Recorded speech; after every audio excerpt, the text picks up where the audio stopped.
Все лёсы непростыя і не аднолькавыя, я б сказаў, у маіх гераінь, і наступная моя гераіня Евгения Флеўбаум, таксама такое прозвішча, не зусім беларускае, мела маму беларуску, а бацька быў немец. Чыгуначнік менскі, ну, чыгуначнікі это былі такія белыя каўнерыкі, прывілейваныя такія рабочие, привилеванное сословие. Ну и Евгения Флеўбаум, она захавала свое дзявочае прозвішча, а хоть вышла замуж, ну, так само за особу вядомую, за поэта, мемуарыста, так само Максима Лужаніна. У сваіх імёнах свабоды опісваю вот гэты вот вядомы у пераказе Аркадзя Кулешова выпадак, калі Кулешов, ну, таксама наш вядомы паэт, народны паэт Беларусі, сидзеў з Максімам Лужанінам, добра там яны выпілі, і раптам выйшла з дому Евгения з нейкім велізарным такім абярэмкам папераў. Ну і Кулешов кажа: «Што гэта, ты куды?» «Да вот до суседзяў». І там кіўнула, там палілі вогнішча за плотам у суседзяў. Ну і Кулешову интуиция такая стукнула как бы в сердце. И он кажа: «Ну-ка покажи, что ты там несешь». Ну и заступил ей нават дорогу и убачил, что она несе просто этой абярэмак папер с вершами. Вот. Ён адабраў іх, вось, пачаў читать там и адразу тады уже сказал, что будем друковать.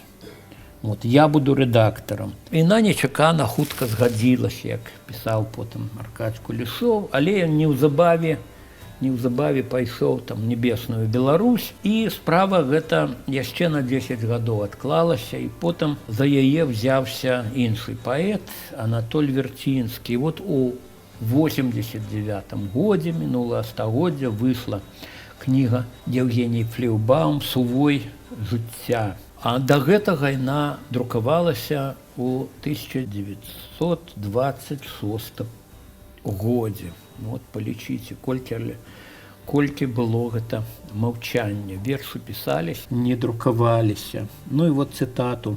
Яе параўноўвалі, дарэчы, з Эмілі Дікенсон.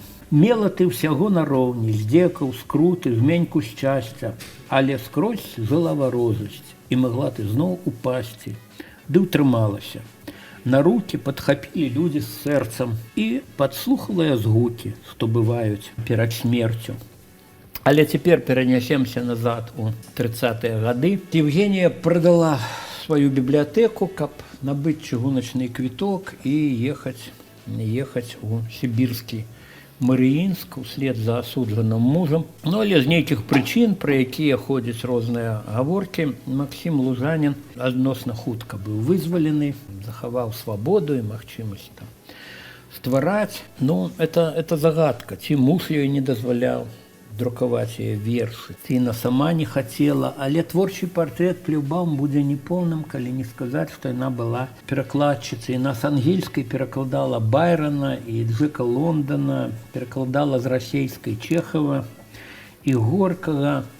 І вот гэтыя яе пераклады друкаваліся пад імем Максім Лужанін. Шкада, што я так і не паспеў запытацца у Лужаніна, што змусала яго вот усё жыццё прысвойваць таленавітыя жончыны пераклады. Дзякуй Богу, што не вершы. 88 гадоў было адмераны Евгении Флеўбаум. Ну, дарэчы, сёння 88 гадоў Івонка Сурвіла адзначае, старшыня Рады БНР. Таксама такая дата.